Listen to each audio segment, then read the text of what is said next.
ఏమో సురేష్ బాగున్నావా? సార్ రాధగారు ఎలా ఉన్నారు? సార్ మీరు కార్లో వస్తారు కాన్వాయ్తో వస్తారు అనుకుంటే మీరేంటి సార్ ఇంత సింపుల్ గా కాళ్ళు ఆడుకుని వచ్చారు? అమ్మా నేను నడిచే దారిలో రాళ్ళుంటాయి ముళ్ళుంటాయి. నాకు రక్తం వచ్చినా పర్లేదు, నా వెనక జనానికి రహదారి వేయాలన్నదే నా సంకల్పం.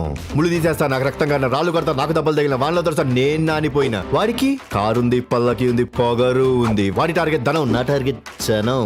మాట్లాడితే జనం జనం అంటున్నారు, మీ వెనక చూస్తే ఒక్కళ్ళు కూడా లేరు. ఆ, ఆ, ఆ, ఆ. 100 కూడా ఒక అంకెతోనే మొదలవుతుంది. నా జనం నా బ్యాక్ ఉండరు, బ్యాలెట్ బాక్సుల్లో ఉంటారు. అమ్మా చెట్టు నా వేర్లు ఉండాల్సింది భూమిలోనే, నదన్ని పర్వలో తొక్కి నాకు కలవాల్సింది సముద్రంలోనే. వాడు నదైతే నేను సముద్రం, వాడు చెట్టు అయితే నేను భూమి. రాత్రి రజనీకాంత్ సినిమాలు వరుస పెట్టి కొట్టేసినట్టున్నాడు. ఎండన పడి మా కోసం వచ్చారు, మా ఆతిథ్యాన్ని స్వీకరించండి. రాజుగారు ఆ ఏర్పాట్లు ఏవో చూడండి. అలాగేనండి. వస్తానమ్మా, వస్తానయ్యా.